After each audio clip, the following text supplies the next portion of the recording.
Hello विद्यार्थी मित्रों, आजना लेक्चरनी अंदर આપણે યુનિટ 5 ની ચર્ચા કરવા માટે જઈ રહ્યા છીએ। આપણા દેશમાં ઘણી બધી સાંસ્કૃતિક વિરાસતો આવેલી છે।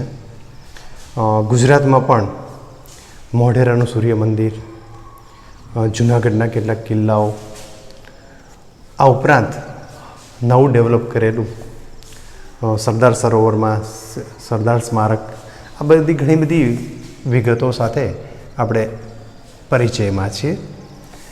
આજના યુનિટની અંદર આપણે આવી જ એક વૈશ્વિક સાંસ્કૃતિક ઐતિહાસિક એવી ધરોહરના સંદર્ભમાં ચર્ચા કરવા માટે આપણે જઈ રહ્યા છે।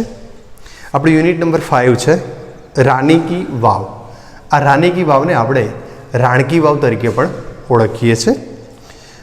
પાઠની અંદર આપણે પ્રીટાસ વર્કમાં જોઈએ તો તમને ભગવાન સોમનાથનું ટેમ્પલ ફોટોગ્રાફ પિક્ચર આપણને આપેલું છે અને એની સાથે સાથે બાજુમાં કેટલાક વર્ડ્સ આપેલા છે અને ફિલ ઇન ધ ગેપ્સ કરી અને આપણે આ સોમનાથ ટેમ્પલ વિશેની વિગતોને પૂર્ણ કરવાની છે। સૂચના આપણને આ પ્રકારે આપેલી છે, look at the pictures of Somnath temple. આપણને અહીંયા ભગવાન સોમનાથનું ટેમ્પલ આપેલું છે, ચિત્ર આપેલું છે અને આ મંદિરના સંદર્ભમાં આપણને અહીંયા સૂચનાની અંદર જ કેટલાક વર્ડ્સ આપેલા છે। Now fill in the blanks using the words in the brackets and complete the paragraphs. આ બ્રેકેટ્સની અંદર આપણને આટલા વર્ડ્સ આપેલા છે, the sea, carved, એન્ચાન્ટિંગ,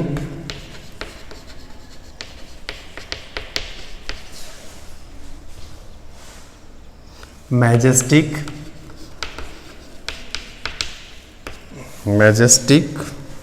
Somnath, flag, pillars, peak, roof. દરેક શબ્દોનું મિનિંગ આપણે થોડુંક જાણવાનો પ્રયાસ કરીએ તો સીનો અર્થ આપણને ખબર છે, સી સમુદ્ર સાગર। સોમનાથ મંદિરના સંદર્ભમાં લીધું છે, ફ્લેગનો અર્થ થાય ધજા, પિલર્સ મતલબ થશે સ્તંભો, પીક એટલે કે શિખર, રૂપ એટલે કે એના ઉપરનો જે મંદિરનો ભાગ છે, આપણે શુદ્ધ ભાષામાં કહેતો છાપરું પણ કહેતા હોય છે, તો એનો જે ભાગ છે મેજેસ્ટિક ભવ્ય, ઇન્ચાન્ટિંગ આકર્ષણ કરે તેવું એટલે કે આકર્ષક, કાર્વેડ એટલે કે કોતરેલું। આટલા શબ્દો આપણને અહીંયા આપેલા છે। આ શબ્દોનો યુઝ કરી અને આપણે નીચે આપેલી જે એક પેરેગ્રાફ છે જે સોમનાથ ટેમ્પલનું ડિસ્ક્રિપ્શન વર્ણન કરે છે એને આપણે ફિલઅપ કરવાનું છે। પુસ્તક ઓબ્વિયસલી આપણે રાખ્યું જશે આપણી પાસે, ન રાખ્યું હોય તો લઈ લો પુસ્તક અને પેજ નંબર 47 ઉપર આપણે આ ચર્ચા કરી રહ્યા છે, એટલે કે તમારી પાઠ્યપુસ્તકનું પેજ નંબર 47 ખોલો। ધીસ ટેમ્પલ ઓફ, આપણે અહીંયા વાક્ય આ રીતે આપેલું છે, ધીસ ટેમ્પલ ઓફ। હવે સ્વાભાવિક કે ટેમ્પલ કોનું, તો આપણે અહીંથી પસંદ કરી લઈશું Somnath. This temple of Somnath is a great architectural example of Hindu temples. આ સોમનાથનું જે મંદિર છે એ આર્કિટેક્ચરલ્સ કલાકૃતિના સંદર્ભમાં, શિલ્પ સ્થાપત્યના સંદર્ભમાં જોવા જઈએ તો એક મહત્વનું હિન્દુ ટેમ્પલ છે, એટલે કે હિન્દુ ધર્મનું આ એક મંદિર છે। ધ ખલજગીયા ઇઝ કોલ્ડ શિખરા, તો પછી ગેપ્સ આપી છે, ઇઝ કોલ્ડ શિખર। આપણે શિખર કોને કહીએ છીએ, તો આપણે જાણીએ છીએ કે મંદિરના જે ઉપરનો ભાગ છે છાપરાનો કે એનો જે પરસારનો ઉપરનો ભાગ રહેશે, તો અહીં આપણે the roof is called shikara, આપણે આ રીતે કહીશું કે એના જે મંદિરના ઉપરનો ભાગ જે છે, મંદિરનો જે ડોમ પ્રકારનો જે ભાગ થાય એને આપણે શિખર કહીએ છીએ। ધ ખલજગીયા is also known as staple,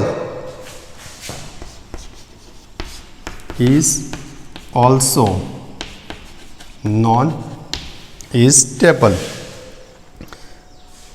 or dome.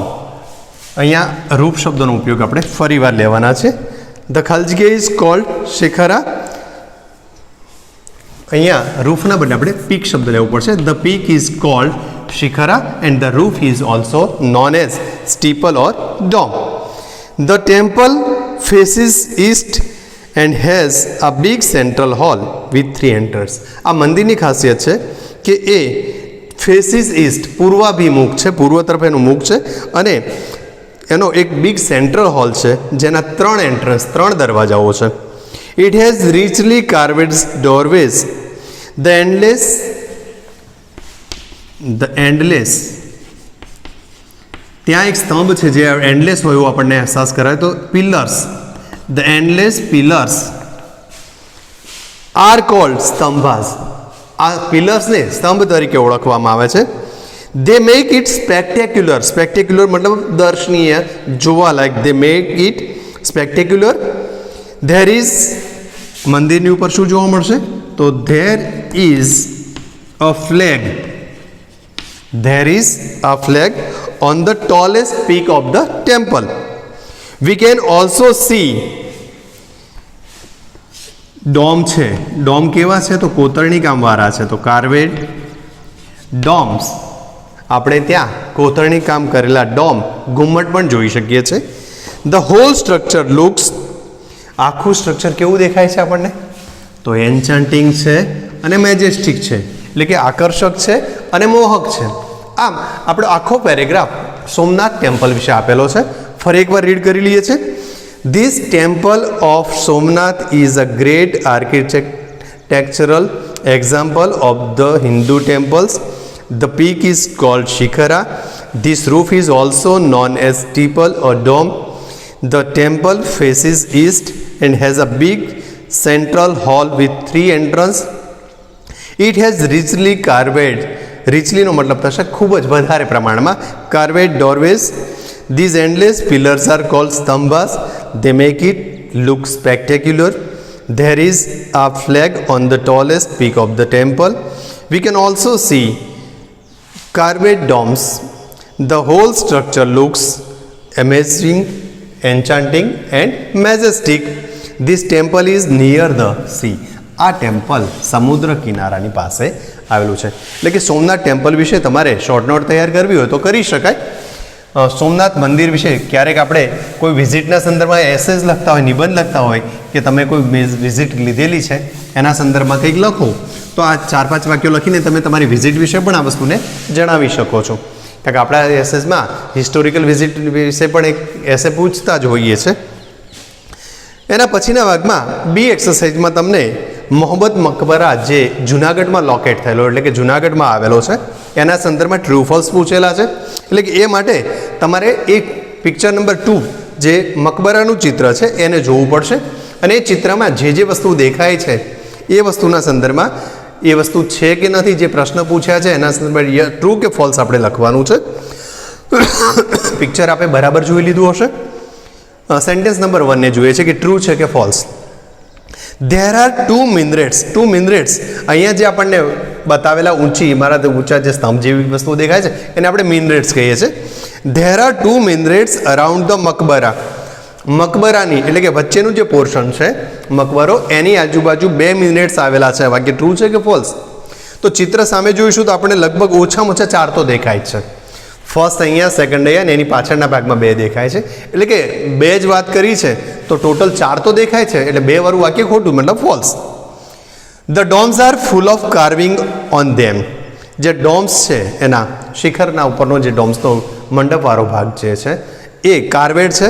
તો કાર્વિંગ આપણે કોતરણી કામ ત્યાં નજરે પડે છે થોડું થોડું, તો આપણે ત્યાં ટ્રુ કહીશું. The minarets look beautiful because the stairs are steeple. Spiral વર્તુળાકાર, સર્પાકાર છે. જે મિનરેટ્સ છે એ સુંદર દેખાય છે કારણ કે એ સર્પાકાર, વર્તુળાકાર, જેમ સ્પાઇરલ થતું હોય એ પ્રકારે છે. તો આપણને દૂરથી જોવું ગમે એવું છે, એટલે કે ટ્રુ છે વાક્ય. There is no scope of having a view of Junagadh from makbara. આ મકબરામાં જવાથી, એટલે કે મકબરાના ઉપરના ભાગે જવાથી જુનાગઢ જોઈ શકાય એમ નથી, એવું અહીંયા આપણને વાક્ય આપ્યું છે. પણ આપણને એવું જોવા મળે છે કે મકબરાના ઉપરના ભાગમાં એક પેસેજ હોય એવું લાગે છે, અને ત્યાં ઊભા રહીને આપણે કદાચ જુનાગઢનું દર્શન કરી શકીએ એમ, જોઈ શકીએ એમ છે. એટલે કે આ વાક્ય ફોલ્સ થશે. The makbara is a king's palace. મકબરો એ રાજાનું મહેલ છે, રાજાનું રહેઠાણ છે. ખોટું. રાજા પોતે મહેલમાં રહેતા હોય, પેલેસમાં આવે છે, એટલે કે આ વાક્ય ખોટું છે. There R 5 domes on the main structure. આપણને મેઇન સ્ટ્રક્ચર ઉપર 5 ડોમ્સ શિખરો 5 શિખરો દેખાય છે તો હા ત્યાં આપણને નજરે પડે એવા છે એટલે કે આપણે વાક્યને ટ્રુ કહીશું. આગળ વધતા પેજ નંબર 48 તરફ જઈએ છે. State which of these should be done or should not be done while visiting a historical monuments. તમારે ક્યારે પણ જ્યારે હિસ્ટોરિકલ મોન્યુમેન્ટ્સની ઐતિહાસિક સ્મારકને જોવા માટે વિઝિટે તમે જાઓ તો શું વસ્તુ કરવી જોઈએ અને શું ન કરવી જોઈએ એના સંદર્ભમાં યસ કે નો આપણે કહેવાનું છે. જ્યારે પણ તમે મુલાકાત લેતા હો તો પહેલું વાક્ય આપણને એવું આપ્યું છે, use flash light if dark inside. જો અંદરના ભાગમાં અંધારું હોય તો ફ્લેશ લાઇટનો ઉપયોગ કરો. અંધારું ઇન્ટેન્શનલી જ રાખેલું હોય એટલે અહીંયા ફ્લેશ લાઇટનો યુઝ આપણને એલાઉડ નથી થવાનું એટલે કે આપણે ન કરવું જોઈએ, મતલબ આપણે નો લખશું. Touch the carving, feel it and enjoy it. જે કંઈ કોતરણી કામ છે કોતરણી કામને ટચ કરો, એમાં આગળિયું ફેરવો અને એને મહેસૂસ કરો. This is not allowed. આ વસ્તુ યોગ્ય નથી, આપણે અહીંયા નો લખીશું. મેકિંગ નોઇઝ, કોઈ પણ જગ્યાએ જઈએ તો અવાજ કરીએ, એલાઉડ નતો હોતો તો આપણે મેકિંગ નોઇઝ એ પણ નોમાં આવશે, આપણે અવાજ કરવો જોઈએ નહીં. To record your visit, carve your name only on the corner stones. તમે અહીંયા મુલાકાત લીધી હતી, મોટાભાગના વિદ્યાર્થીઓ એવું કરતા હોય છે કે ક્યાંક મુલાકાતે ફરવા પ્રવાસમાં ગયા હોય તો પોતાના નામ વગેરે ત્યાં લખીને આવતા હોય છે. તો શું આવા ઐતિહાસિક ઇમારતોમાં પોતાનું નામ લખવું જોઈએ? આ પ્રકારની વસ્તુ એલાઉડ નથી, એટલે ન કરાય. એટલે કે તમારે તમારું નામ ત્યાં લખવાની જરૂર નથી. હા, ત્યાં વિઝિટ બુક આપેલી હોય ને વિઝિટ બુકમાં જો કંઈક તમારે રિમાર્ક્સ લખવી હોય તો ત્યાં લખી શકો, પણ પથ્થર કે કોતરણી કામ ધરાવતી જગ્યા ઉપર ક્યાંય કશું લખવાનું હોતું નથી. કીપ ધ પ્લેસ ક્લીન, જગ્યાને સ્વચ્છ રાખવી જોઈએ, ઈચ્છનીય છે આ વસ્તુ, એટલે કે અહીંયા આપણે યસ કહીશું. Listen to the guide carefully. જે તે સ્મારકની જ્યારે આપણે મુલાકાત લઈએ છીએ ત્યારે ત્યાં રહેલો ગાઈડ આપણને એના સંદર્ભમાં ઐતિહાસિક જે કંઈ વિગતો છે સમજાવતો હોય છે, તો આપણે શાંતિથી સાંભળવી જોઈએ, એને ફોલો કરવું જોઈએ. એટલે કે અહીંયા આપણે આ વસ્તુ એલાઉડ કરી, એટલે કે યસ આવશે. Scratch the exhibits to check its material. જે કંઈ પ્રદર્શનમાં તમે ગયા છો એ શાનું બનેલું છે, કેવી રીતે બનેલું છે, આ બધું ચેક કરવા માટે એની ઉપર સ્ક્રેચ કરો, લીસોટા પાડો, આવું બધું એલાઉડ કરાશે? ના, આ વસ્તુ એલાઉડ કરી શકાય એમ નથી, એટલે કે આ વસ્તુ તમારે નથી કરવાની. Ask question to your teacher or guide. તમારા ટીચર્સ કે ગાઈડ જે તમારી સાથે છે એને જે તે સ્મારકના સંદર્ભમાં વિશેષ માહિતી માટે પ્રશ્ન પૂછો, તો આ ઈચ્છનીય છે વર્તન, એટલે કે અહીંયા યસ આવશે. આમ પ્રી ટેસ્ટના સંદર્ભમાં આપણે જોયું કે તમારે કોઈપણ આવા ઐતિહાસિક હિસ્ટોરિકલ બિલ્ડિંગ્સ, હિસ્ટોરિકલ યુનિટ્સની સ્થાપત્ય જે સ્કલ્પચર્સ હોય એની મુલાકાત લો અને એના સંદર્ભમાં એક એસે તૈયાર કરવાનો થઈ શકે છે. જોઈએ આપણે રીડને સ્ટાર્ટ કરીએ છીએ, થોડુંક રીડિંગ પણ જોઈએ અને ડિસ્કશન પણ જોઈ રહ્યા છે સાથે સાથે. Read 5. Rani ki Vav, the step well. જાણીએ છીએ વાવ શબ્દની સાથે જ આપણી ગુજરાતી શબ્દ આવી ગયો છે અને વાવના સંદર્ભમાં જોઈએ તો આપણી ગાંધીનગરની પાસે પણ નજીકમાં એક અડાલજની વાવ પણ આવેલી છે. ક્યારેક એની સ્કૂલો શરૂ થાય ત્યારે આપણે એની મુલાકાત પણ લઈશું. Rani ki Vav, the step well is an approved site on the world heritage.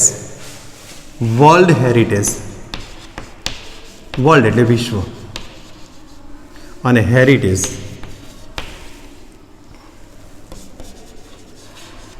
હેરિટેજનો મતલબ થાય વિરાસત. એપ્રુવડ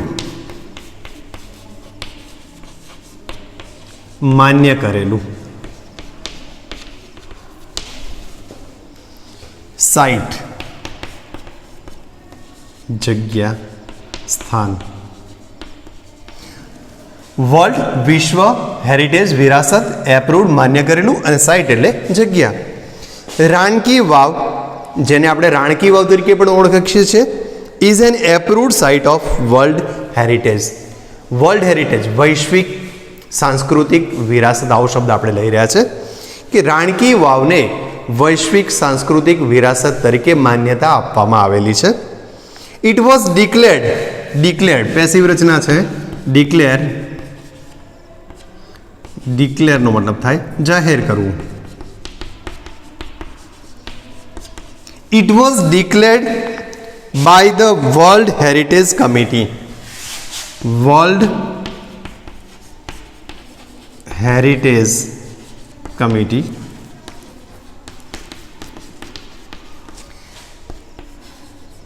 વિશ્વ અથવા તો વૈશ્વિક सांस्कृतिक समिति। वैश्विक शब्दનો ઉલ્લેખ પણ કરી શકાય છે। વૈશ્વિક સાંસ્કૃતિક વિરાસત સમિતિ શબ્દ પણ લઈ શકીએ છીએ આપણે। એટલે કે વૈશ્વિક સાંસ્કૃતિક વિરાસત સમિતિએ આ જગ્યાને, આ પ્લેસને એટલે કે રાણકી વાવને વર્લ્ડ હેરિટેજ વૈશ્વિક સાંસ્કૃતિક ઇમારત તરીકે, સ્થાપત્ય તરીકે જાહેર કરેલી છે। UNESCO has recognised this masterpiece an exceptional example of water management system. Water management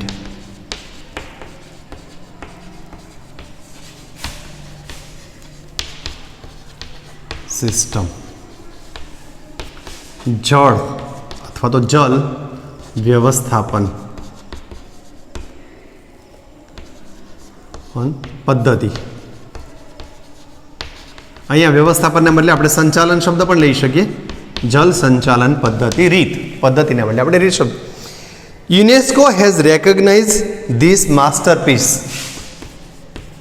masterpiece કલા કારીગરીનો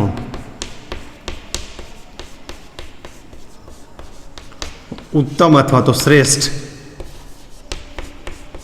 નમૂનો। આ માસ્ટરપીસને એટલે કે આ રાણકી વાવને વોટર મેનેજમેન્ટ સિસ્ટમ, જળ સંચાલન પદ્ધતિના સંદર્ભમાં લીધું છે। યુનેસ્કો હેઝ રેકોગ્નાઇઝ મતલબ ગણના કરાવી,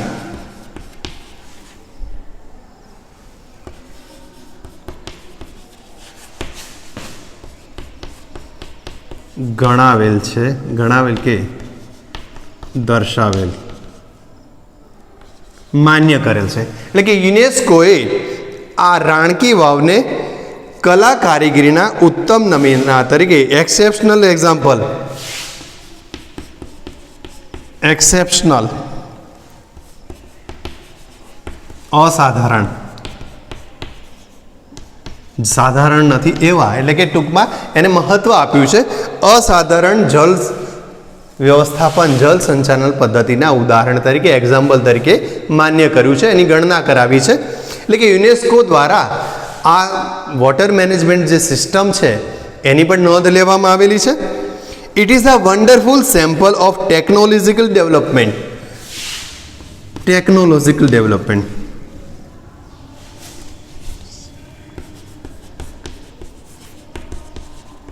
તંત્રજ્ઞાન, આપણે તાંત્રિક પણ કહી શકીએ।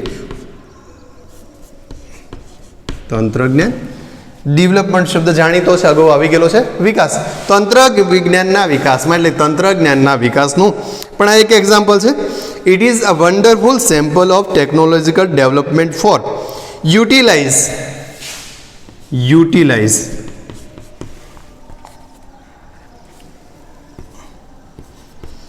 ઉપયોગ કરવો। સાથે સાથે તમે પણ શબ્દોને લખવાનો પ્રયાસ કરશો। જોઈએ આપણે બધા શબ્દોને પણ એકવાર રીડ કરી લઈએ છીએ। કયા કયા શબ્દો લીધા છે? તો અગાઉ આપણે લીધો તો વર્લ્ડ, વિશ્વ, હેરિટેજ વિરાસત, એપ્રુવડ માન્ય કરેલું, સાઇટ જગ્યા કે સ્થાન, ડિક્લેર કરવું જાહેર કરવું, વર્લ્ડ હેરિટેજ કમિટી, વિશ્વ સાંસ્કૃતિક વિરાસત સમિતિ એવો શબ્દ પણ લઈ, વૈશ્વિક સાંસ્કૃતિક વિરાસત સમિતિ એવો શબ્દ પણ લઈ શકીએ। એટલે કે વિશ્વના સંદર્ભમાં જે આવી ઇમારતો છે એની ગણતરી જે કરવામાં આવે છે અને એનું ધ્યાન રાખવા માટે જે સમિતિની રચના થાય છે એના સંદર્ભમાં એ શબ્દ લીધેલો હતો। વોટર મેનેજમેન્ટ સિસ્ટમ, જલ વ્યવસ્થાપન કે જલ સંચાલન પદ્ધતિ, માસ્ટરપીસ કલા કારીગરીનો ઉત્તમ નમૂનો કે શ્રેષ્ઠ નમૂનો, રેકોગ્નાઇઝ એટલે જણાવેલ છે, દર્શાવેલ છે અથવા તો ગણના કરાવેલ છે, એક્સેપ્શન એટલે કે અસાધારણ છે, ટેકનોલોજીકલ એટલે કે તંત્રજ્ઞાનને લગતું, તંત્ર સંબંધિત, યુટિલાઇઝ કરવું એટલે ઉપયોગ કરવું। શબ્દોની સાથે સાથે આગળ હવે વધીએ છીએ તો it is a wonderful sample of technological development for utilisation ground water resources. Ground water, આમ તો ગ્રાઉન્ડ એટલે ભૂગર્ભ, વોટર ભૂગર્ભ જળ શબ્દ વાપરી શકીએ, પણ અહીંયા ભૂગર્ભ જળ એટલે કે સંગ્રહ થયેલો। અહીંયા આ રાણકી વાવ એ ટેકનોલોજીકલ ડેવલપમેન્ટ ખરું, તંત્ર વિજ્ઞાનનો વિકાસ, પણ કયો? તો જે ભૂગર્ભ જળના સંદર્ભમાં છે, સંગ્રહિત થયેલા પાણીના સંદર્ભમાં છે એના સંદર્ભમાં અહીંયા એક સિંગલ સ્ટ્રક્ચરની અંદર એક જ સ્ટ્રક્ચર એટલે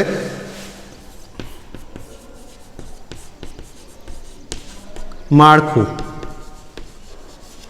ઇમારત, એક જ ઇમારતની અંદર ભૂગર્ભ જળને એટલે કે સંગ્રહિત થયેલા પાણીના મેનેજમેન્ટના સંદર્ભમાં તંત્રજ્ઞાનનો વિકાસ જે થયેલો છે એના સંદર્ભમાં ઉદાહરણ આપતું એક સેમ્પલ છે. It is also a unique illustration of breaking a large spaces in smaller volumes with architectic presentation. અહીંયા પણ એક બીજું પણ ઉદાહરણ છે. આ રાણકી વાવ જુદી જુદી બાબતોનું એક અદ્ભુત ઉદાહરણ બની ચૂકેલી છે. એટલે કે અહીંયા બીજું પણ આપણને આપ્યું છે, ઇટ ઇઝ એન યુનિક, અજોડ, અદ્વિતીય, એટલે કે એના જેવું બીજું કંઈ નથી. It is an unique illustrations. Illustration અગાઉ આપણે એક્ઝામ્પલ શબ્દ પણ લઈ ચૂક્યા છે. એક્ઝામ્પલ અહીંયા આપણે નમૂનો અથવા તો ઉદાહરણ એવો અર્થ લઈશું. નમૂનો, ઉદાહરણ, શબ્દોનો ભેદ નજીકનો છે પણ આપણે અહીંયા સ્વીકારી લીધો હાલ કે આ પણ એક અદ્ભુત ઉદાહરણ છે. It is an unique illustration of breaking a large space. Large space, વિશાળ વિસ્તાર, વિશાળ એટલે કે મોટો, વિશાળ વિસ્તારને બ્રેકિંગ કરવું એટલે તોડવું. વિશાળ વિસ્તારને તોડવાનો છે પણ શામાં? તો સ્મોલર વોલ્યુમ્સ, નાના નાના વિભાગોમાં, જગા અથવા તો ભાગ. મોટા વિશાળ વિસ્તારને નાના ભાગોમાં રજૂ કરી અને તોડવાનું, રજૂ કરવાનું, પ્રેઝન્ટેશન કરવાનું, આર્ટિસ્ટિક પ્રેઝન્ટેશન, આર્ટિસ્ટિક, કલાત્મક રીતે, આર્ટિસ્ટિક એટલે કલાત્મક, અને પ્રેઝન્ટેશન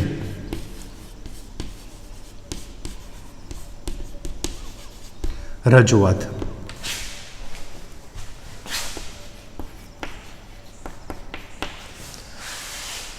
આ એક અદ્ભુત ઉદાહરણ છે કઈ બાબતનું? તો વિશાળ વિસ્તારને નાના નાના ભાગોમાં, સ્મોલર વોલ્યુમની અંદર કલાત્મક રીતે રજૂઆત કરવા માટેની બાબતનું પણ આ એક અદ્ભુત ઉદાહરણ છે. એટલે કે પહેલા પેરેગ્રાફની અંદર આપણને આ રાણકી વાવ વિશે જે માહિતી આપી છે ફરી આપણે એને રીડ કરીએ છીએ. રાણકી વાવ is an approved site of World Heritage. It was declared by the World Heritage Committee, UNESCO. UNESCO has recognized this masterpiece as an exceptional example of water management system. It is a wonderful sample of technological development for utilization groundwater resources in a single structure. એક જ ઇમારતની અંદર જળ વ્યવસ્થાપનના સંદર્ભમાં પણ આ એક અદ્ભુત ઉદાહરણ છે. It is also unique illustrations of breaking large space in a smaller volume. વિશાળ વિસ્તારને નાના ભાગમાં વહેંચવા માટેનું અને એને પ્રેઝન્ટેશન કરવાનું, કલાત્મક રીતે રજૂઆત કરવા માટેનું પણ આ અદ્ભુત ઉદાહરણ છે. Ranki Vav has a great appeal to every observer. Observer, મૂળ શબ્દ છે ઓબ્ઝર્વ, OBSER, ઓબ્ઝર્વર. ઓબ્ઝર્વ શબ્દ ઉપરથી ઓબ્ઝર્વર, જેમ ડ્રાઈવ ઉપરથી ડ્રાઈવર, ટીચ ઉપરથી ટીચર. ઓબ્ઝર્વ કરવું એટલે નિરીક્ષણ કરવું, અને નિરીક્ષણ કરનાર વ્યક્તિને આપણે નિરીક્ષક કહીએ છીએ. અહીંયા આપણી ભાષામાં આપણે એને પણ કહી શકીએ પ્રેક્ષક, દર્શક. આવા શબ્દોનો ઉલ્લેખ આપણે વધારાના વિશેષ વર્ડમાં લેવો હોય તો લઈ શકીએ. દર્શકો, જે કોઈ મુલાકાતી છે, નિરીક્ષક આપણે મુલાકાતી શબ્દ પણ લઈ શકીએ. તો આ રાણકી વાવ એ જે કોઈ ત્યાં મુલાકાતીઓ આવે છે એ મુલાકાતીઓને ગ્રેટ અપીલ કરે છે. અપીલ કરવું, અપીલ. અહીંયા અપીલનો અર્થ થાય મોહ પમાડવું, આકર્ષક કરવું, આકર્ષણ. પાઠના સંદર્ભમાં આકર્ષણ કરવું એવો મતલબ લઈશું આપણે. તો આ રાણકી વાવ એ મુલાકાતીઓ માટે આકર્ષણનું કેન્દ્ર બની ચૂકી છે. એટલે કે મુલાકાતીઓ આ જોવા માટે જાય છે અને એની મુલાકાત લઈ અને એના વિશેના અનુભવ વિશે એ પોતે જણાવતા પણ હોય છે. હવે આ રાણકી વાવ કોના દ્વારા બનાવવી, શું કામ બનાવી, એની ચર્ચા આપણે હવે પછીના સંદર્ભમાં મતલબ ટોપિકમાં આપણા બીજા પેરેગ્રાફની અંદર કરી રહ્યા છે. રાણકી વાવ વિશે આપણે જાણી લીધું કે એ અદ્ભુત ઉદાહરણ છે, માસ્ટરપીસ છે. આ બધી ચર્ચા પછી આ રાણકી વાવ કોણે બનાવી અને ક્યારે બનાવી તો જોઈએ. હવે queen Udayamati, the widow of king Bhimdev. Widow, વિધવા.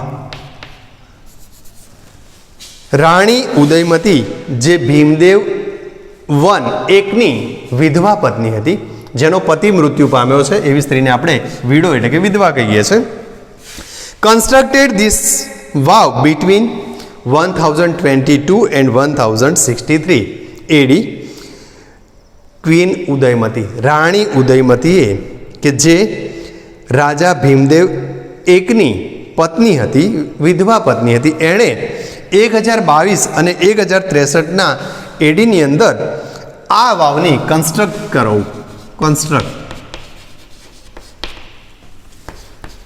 બાંધકામ કરાવવું. કન્સ્ટ્રક્ટ ઉપરથી શબ્દ બને છે કન્સ્ટ્રક્શન, બાંધકામ. Rani ki Vav has become one of the most popular places to visit in Gujarat.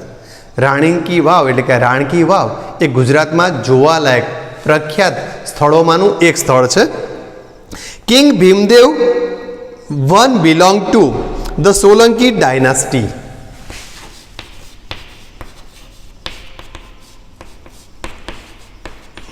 વંશજ. આ કિંગ ભીમદેવ સોલંકી વંશના રાજા છે, એટલે king Bhimdev one is belong થી જોડાયેલા હોવું.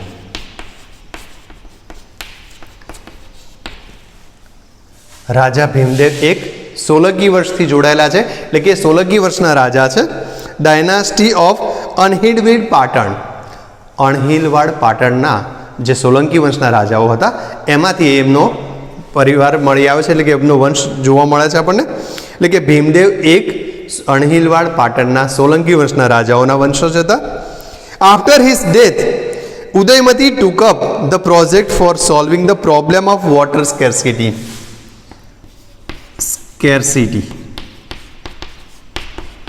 તંગી, અછત.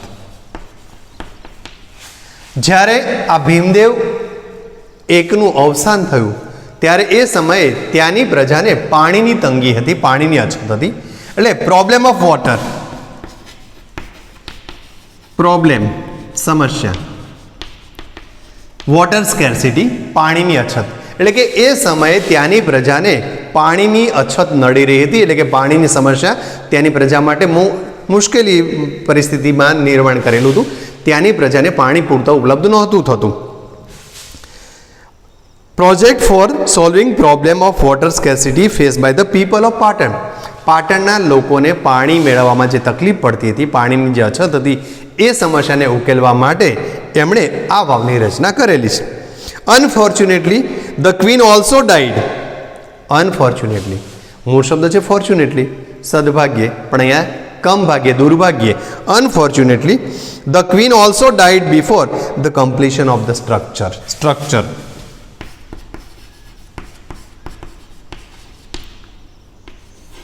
અગાઉ પણ આવી ગયેલો છે શબ્દ સ્ટ્રક્ચર, ઇમારત, માળખું. પણ દુર્ભાગ્યવશ આ વાવનું બાંધકામ કન્સ્ટ્રક્શન પૂરું થાય એ પહેલાં રાણી ઉદયમતી પણ મૃત્યુ પામ્યા.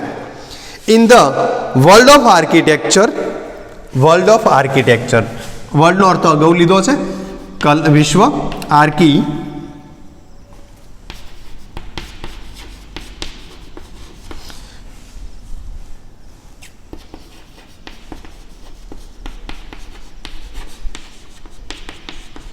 In the world of architecture, બાંધકામની શૈલીના વિશ્વમાં, એટલે કે વિશ્વમાં જે બાંધકામો જોવા મળે છે, જુદા જુદા પ્રકારની રચનાઓ જોવા મળી કન્સ્ટ્રક્શનની, એના સંદર્ભમાં her beautiful idea has received immense appreciations. એનો જે બ્યુટીફુલ આઈડિયા હતો, સુંદર વિચારો હતો, એને ઇમેન્સ,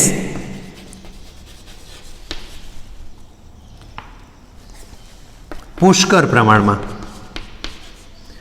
ખૂબ જ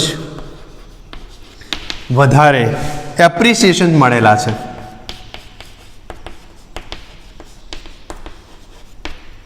વખાણ, પ્રશંસા. એણે જે આ પાણીની તંગી દૂર કરવા, પાટણના લોકોને પાણીની જે અછત હતી એ દૂર કરવાના પ્રયાસ રૂપે જે વાવ બાંધવાનું કામ એણે કર્યું હતું, એના આ વિચારને વિશ્વભરમાં લોકોએ વખાણ્યો છે. તો અહીંયા આ પેરેગ્રાફની અંદર આપણે જોયું કે રાણકી વાવ બાંધવાની જરૂરિયાત કેમ ઊભી થઈ.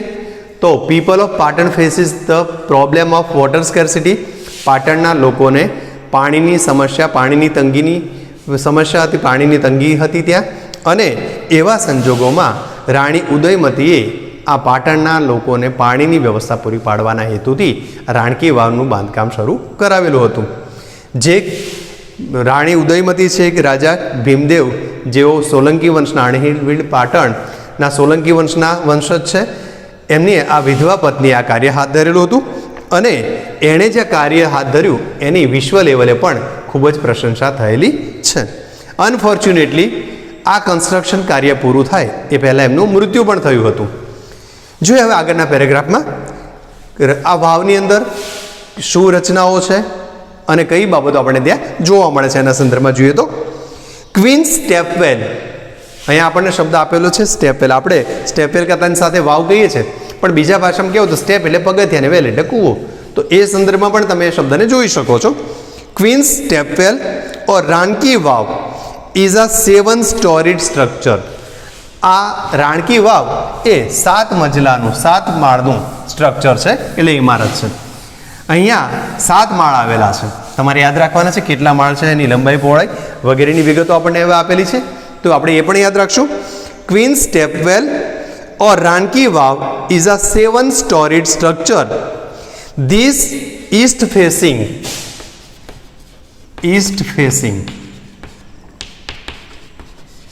અહીંયા ઈસ્ટ એટલે પૂર્વ અને ફેસ એટલે સામે રહેલું, એટલે આપણે એને પૂર્વાભિમુખ કહીએ છીએ. પૂર્વાભિમુખ. This east facing stepwell is 64 meters long. 64 long meters.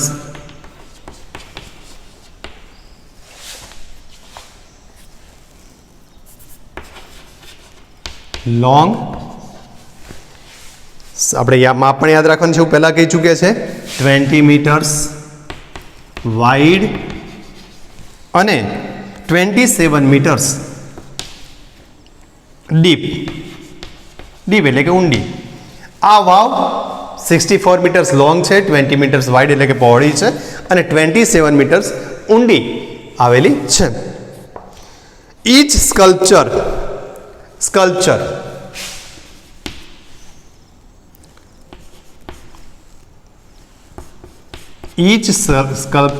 મતલબ અહીંયા શિલ્પકૃતિ શબ્દ લઈશું. દરેક શિલ્પકૃતિ, ઈચ એટલે દરેક. ઈચ સ્કલ્પચર પેસીસ, અગાઉ આવી ગયેલો શબ્દ છે પેસીજ એટલે માર્ગ. દરેક શિલ્પકૃતિ માર્ગ, પિલર મતલબ સ્તંભ, એન્ડ પેવિલિયન આપણે જેને મંડપ કહીએ છીએ. દરેક શિલ્પકૃતિ માર્ગ, સ્તંભ અને મંડપ. Each sculpture pieces, pillars, pavilion in the magnificent structure. મેગ્નિફિસન્ટ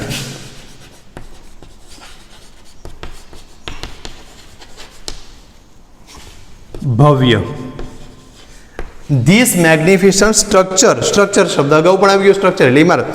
આ ભવ્ય ઇમારતના દરેક વસ્તુ, સ્કલ્પચર હોય, પેસીજ હોય, પિલર કે પેવિલિયન, એની શિલ્પકૃતિ, માર્ગ, મંડપ, સ્તંભ વગેરે દરેક બાબતમાં હેઝ ઇન્ચાન્ટિંગ કાર્વિંગ્સ. ઇન્ચાન્ટિંગ મોહ પમાડે એવું, કાર્વિંગ્સ એટલે કોતરણી કામ. ઇન્ચાન્ટિંગ કાર્વિંગ્સ.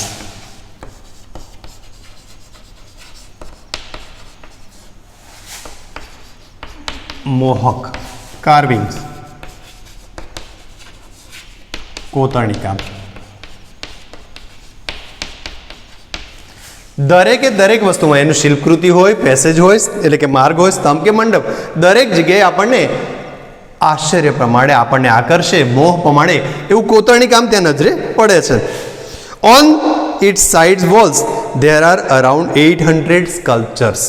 અને એની દિવાલો ઉપર લગભગ 800 જેટલી સ્કલ્પચર્સ એટલે કે શિલ્પકૃતિઓ આવેલી છે.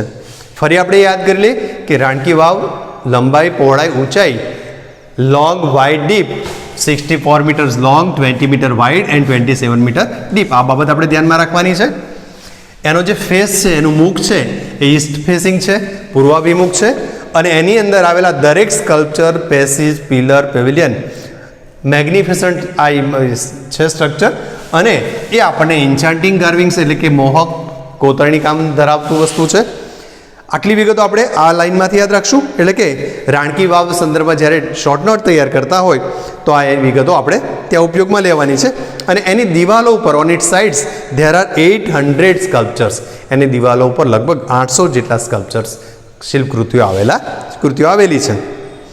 There are nearly 400 big sculptures of different god and goddesses in the vav at present. અત્યારે હાલ જે વાવ આપણને જોવા મળી રહી છે પાટણમાં, અત્યારે પણ ત્યાં ખોદકામ ચાલુ છે, ખનન કાર્ય ચાલુ છે, અને સાથે સાથે એને પ્રિઝર્વેશન અંગેનું કામ પણ ચાલુ છે. તો અહીંયા આ ઇમારતની અંદર, આ રાણકી વાવની અંદર લગભગ 400 જેટલા દેવદેવીઓના સ્કલ્પચર્સ, શિલ્પકૃતિઓ આપણને જોવા મળે છે અત્યારે હાલમાં પણ. These numbers would have been many more in the past in its original structure.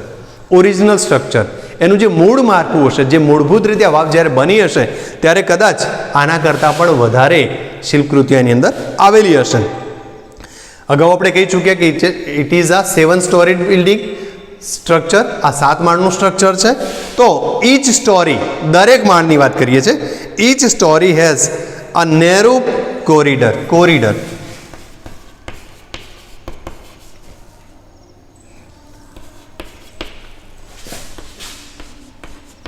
પરસાળ, આપણે અહીંયા ગેલેરી પણ કહીએ છીએ. ગેલેરીનો મતલબ પણ આ જ થવાનો છે. એટલે કે દરેક માળમાં એક સાંકડો, નેરો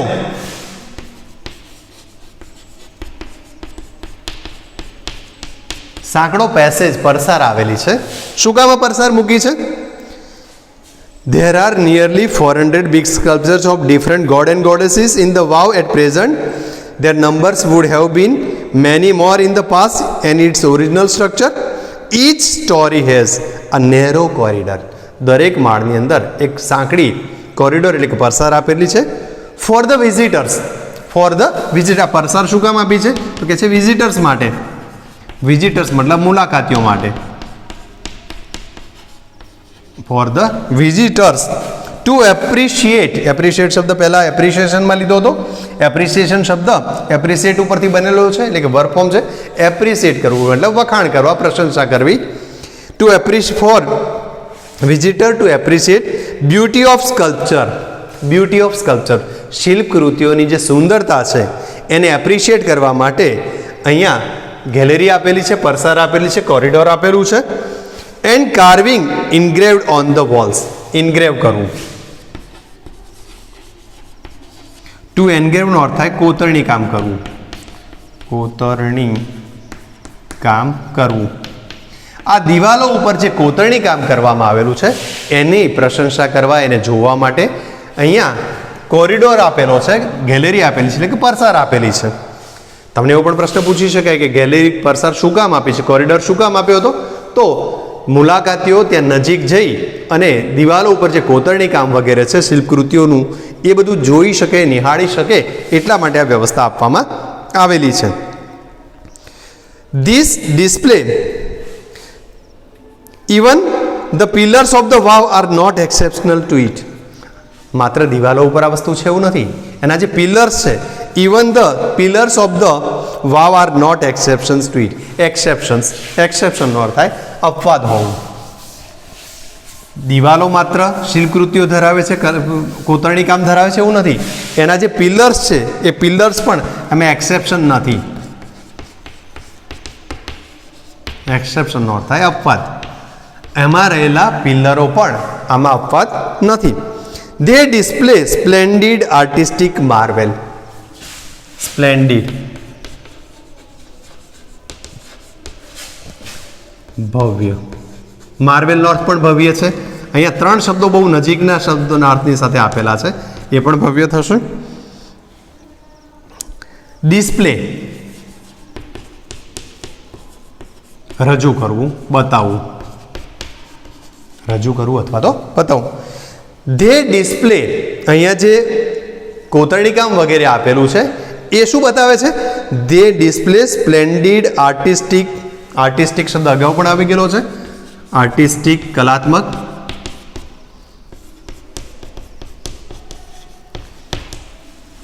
ભવ્ય કલાત્મક એટલે કે ખૂબ જ સુંદર કલાત્મક એવું જે કોતરણી કામ છે.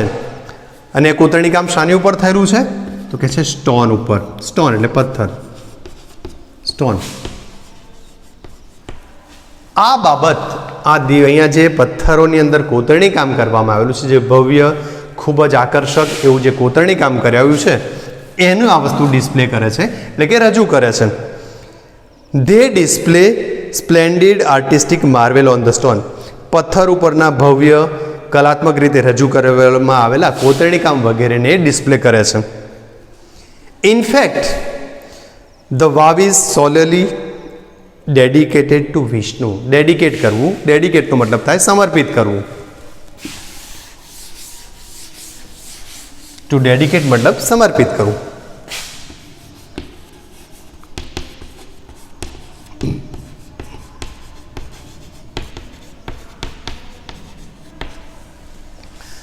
જો આપણે જોવા જઈએ કે આ વાવ શાના સંદર્ભમાં છે તો એવું કહેવાય છે કે આ વાવ વિષ્ણુ ભગવાનને સમર્પિત કરેલી છે.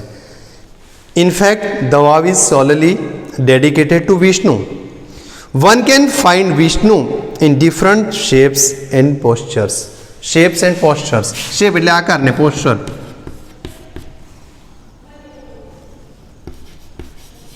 મુદ્રાઓ. ભગવાન વિષ્ણુ અહીંયા જુદા જુદા આકાર અને મુદ્રાઓમાં જોવા મળે છે. After Vishnu next important statue ease of Parvati. અને ભગવાન વિષ્ણુ પછી જો કોઈ અહીંયા બીજા કોઈને ઇમ્પોર્ટન્સ આપવામાં આવેલું હોય તો એ પાર્વતીને આપવામાં આવેલું છે. Nearly 15 galleries have the sculptures of Parvati. અને લગભગ 15 જેટલી ગેલેરીમાં 15 જેટલી પરસાળની અંદર પાર્વતીના ચિત્રો, શિલ્પકૃતિઓ છે.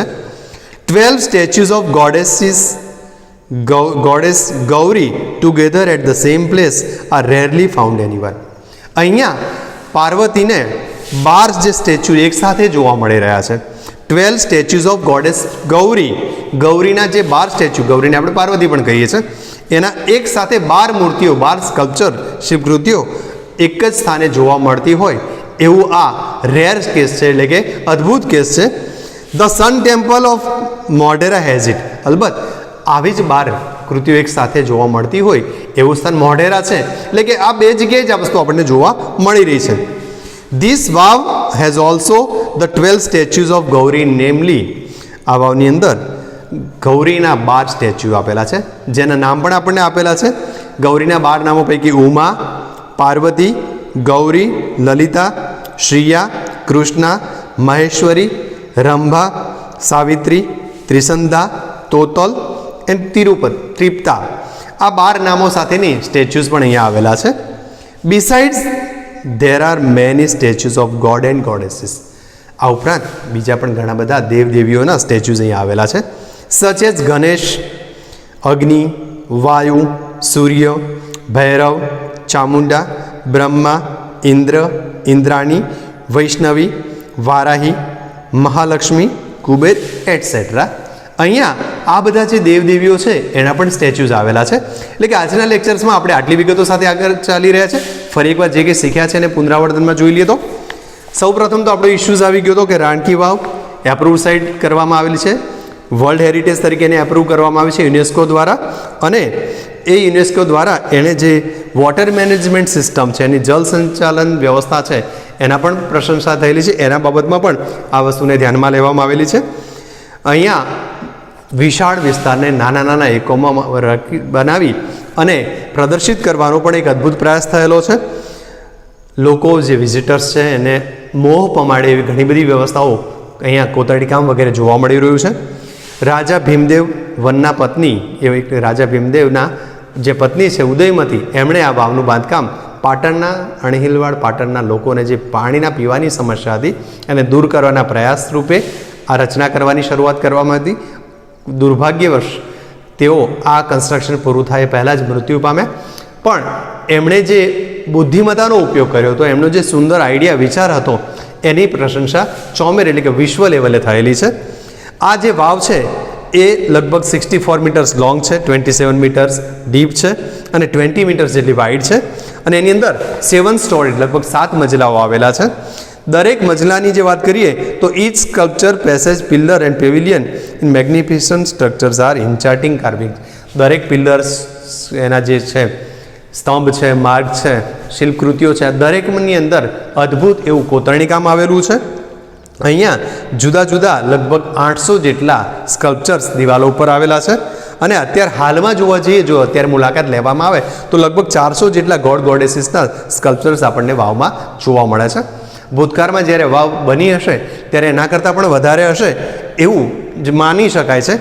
અહીંયા અત્યારે આપણને 400 જોવા મળી રહ્યા છે. દરેક મજલા ઉપર કોરિડોર આવેલો છે.